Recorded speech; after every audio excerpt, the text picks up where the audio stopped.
شیر خدا کرم اللہ تعالیٰ وجہ الکریم صحابہ کے مجمع میں بیٹھے تھے، یاروں کے بیچ بات ہو رہی تھی۔ اب حضرت علی کی تعلیم سن لیں، حضرت علی کی تعلیمات کیا ہیں۔ بیٹھے تھے، گفتگو چھڑ گئی حضرت علی رضی اللہ تعالیٰ عنہ کی۔ ہر آدمی نے کہا مجھے فلاں چیز پسند ہے، فلاں چیز پسند ہے، فلاں چیز۔ تو پوچھا علی آپ کو کیا پسند ہے؟ تو حضرت علی کہنے لگے 3 چیزیں پسند ہیں۔ کہا کون کون سی؟ فرمایا ایک میرا دل کرتا ہے کہ روزہ گرمی کا ہو۔ حضور فرماتے ہیں تمہیں پتہ چل جائے رمضان میں برکت کیا ہے تو تم کو سارا سال ہی روزے ہونے چاہیے۔ یہ اتنی فضیلت کی بات۔ حضرت علی شیر خدا کہتے ہیں مجھے گرمیوں کا روزہ پسند ہے۔ اور پھر حضرت علی شیر خدا فرماتے ہیں مجھے پسند یہ ہے کہ میں اکیلا کھانا نہ کھاؤں، جب بھی کھاؤں میرے ساتھ کوئی مہمان بیٹھا ہو، یہ میری پسند ہے۔ حضرت علی کہتے ہیں میری تیسری پسند یہ ہے کہ میرے مقابلے میں جو دشمن آئے وہ کمزور نہیں ہونا چاہیے، وہ کمزور نہیں، وہ تگڑا طاقتور دشمن آئے۔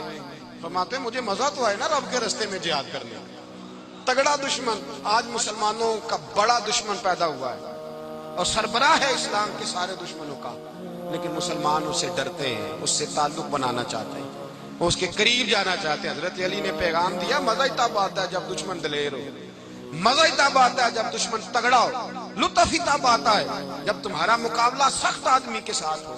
حضرت علی شیر خدا، فجر کا وقت تھا، ہاتھ میں چھڑی پکڑی تھی، 63 سال عمر مبارک تھی، کوفے کی جامع مسجد میں نماز پڑھانے آ رہے تھے۔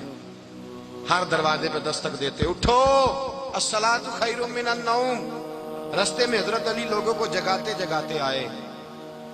جب مسجد کوفہ میں پہنچے تو ایک بدبخت خنجر چھپائے کھڑا تھا، اس نے حضرت علی رضی اللہ تعالیٰ عنہ کو خنجر مارا۔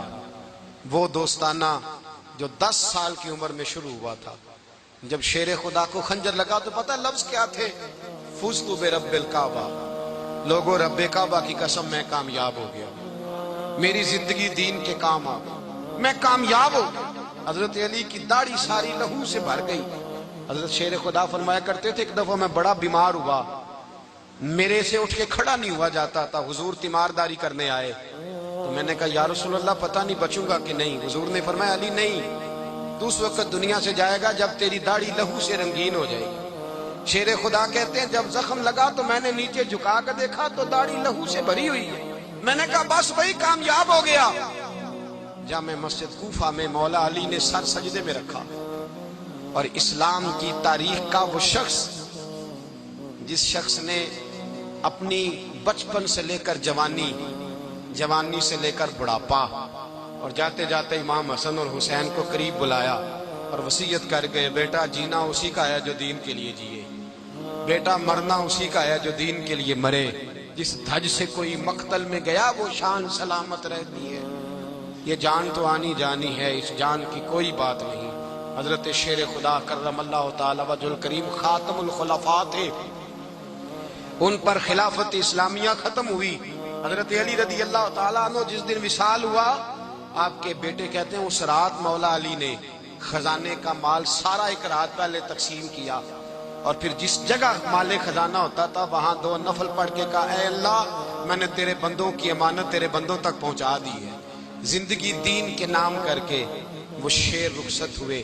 21 رمضان المبارک کی شام ڈھلی تو حضرت علی المرتضیٰ شیر خدا رخصت ہوئے۔ صحابہ کہتے ہیں مدینے میں کوہرام مچا، بغداد کی گلیاں سونی ہوئی، کوفے کے لوگ تڑپے، مکے میں بھی لوگوں نے دعائیں مانگی۔ وہ سورج اس انداز میں دنیا سے گیا کہ اس کی روشنی قیامت تک باقی رہے گی، اس کا اجالا قیامت تک چمکتا رہے گا۔ حضرت علی کا نام آج خودداری کی علامت ہے، حضرت علی کا نام ایمان کی علامت ہے۔ مولا علی کے نام کا نعرہ لگتا ہے تو سینوں میں خون دوڑتا ہے، طاقتیں بیدار ہوتی ہیں، روحیں بیدار ہوتی ہیں۔ حضرت علی کثرت سے نماز پڑھتے، کثرت سے روزے رکھتے، کثرت سے عبادت کرتے۔ حج تو اتنا محبوب تھا، ہر سال حج کرنے جاتے، ہر سال حج کرتے۔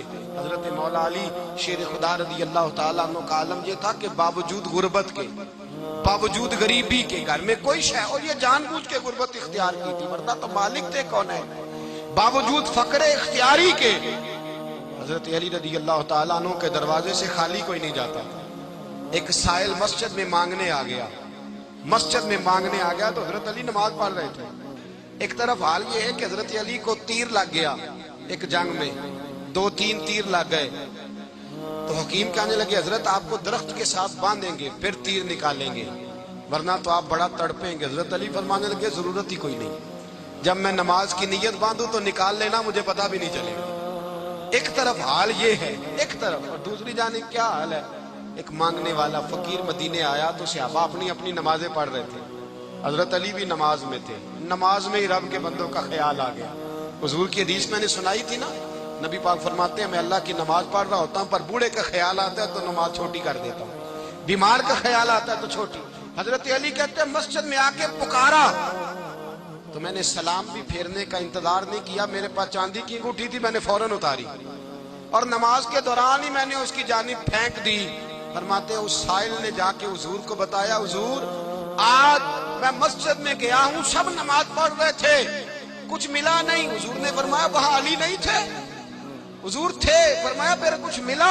کہا حضور اس نے تو نماز پڑھتے پڑھتے بھی سخاوت کر دی, نماز پڑھتے پڑھتے بھی سخاوت کر دی. مالاں والے سخی نہیں ہوندے, کون پیسے والے سخی, میں نہیں دیا کھا, میاں صاحب کہہ رہے ہیں مالاں والے سخی نہیں ہوندے تے سخیاں مال نہیں ہوندا, ایتھے اوتھے دعا جہان نہیں, سخی کنگال نہیں ہوندا. نبی پاک نے فرمایا جس کی جیب میں پیسے ہیں وہ سخی نہیں ہوتا, جس کا دل بڑا ہے وہ سخی ہوتا ہے.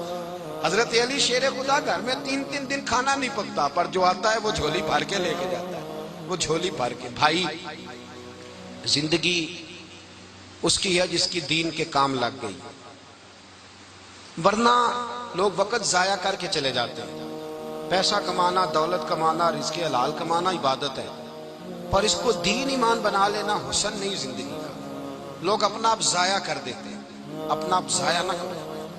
شیر خدا کا محل کوئی نہیں تھا پر لگتا ہے ساری کائنات شیر خدا کی جاگیر ہے. حضرت علی رضی اللہ تعالیٰ عنہ کا بینک بیلنس نہیں تھا, لیکن آج اگر اللہ کسی کو نور بصیرت دے تو وہ اٹھ کے دیکھے کائنات میں جتنا کچھ بھی ہے آج پورے عالم دنیا میں, عالم اسلام میں حضرت علی کا ہی ذکر ہو رہا, پوری دنیا حضرت علی کا. پھر اللہ نے فہم دیا, بصیرت دی, حضرت علی کو اللہ نے علم دیا. بہت بڑے عالم تھے حضرت علی, بہت بڑے. حضرت سیدنا عمر فاروق رضی اللہ تعالیٰ عنہ فرماتے ہیں اگر ہمارے درمیان علی نہ ہوتے ہم ہلاک ہو جاتے. جہاں کوئی مسئلہ بنتا شیر خدا اس مسئلے کو حل کرتے, بلکہ حضور نے فرمایا میں علم کا شہر ہوں, علی اس کا دروازہ ہے. حضرت جبریل امین علیہ السلام آئے انسانی شکل میں, حضرت علی کے سامنے کھڑے ہو کے کہنے لگے علی سنا ہے آپ شہر علم کے دروازے ہیں. حضرت علی کہنے لگے میں نے نہیں کہا, یہ تو میرے رسول نے کرم فرمایا ہے. کہنے لگے چلو بتاؤ جبریل اس وقت کہاں ہے؟ حضرت علی نے اوپر دیکھا, نیچے دیکھا, دائیں بائیں آگے پیچھے دیکھا. فرمانے لگے نہ تو اس وقت 7 آسمانوں پہ ہے, نہ 7 زمینوں پہ ہے, نہ مشرق مغرب شمال اور جنوب میں ہے. فرمانے لگے یا تو جبریل ہے یا میں جبریل, ایک ہے دونوں میں سے. تو حضرت جبریل کہنے لگے علی سچ کا ہے مصطفیٰ نے, تو واقعہ علم کا دروازہ ہے, تو علی ہے, جبریل تو میں ہی ہوں, میں ہی ہوں جبریل. یہ ان کے علم کی وسعت, یہ ان کی حکمت اور دانائی کی وسعت. یہ اور یہ کہاں یہ جو فہم و فراست ہے نا میرے بھائی, یہ کتابیں پڑھنے سے زیادہ نہیں آتی, کتابیں رہنمائی کرتی.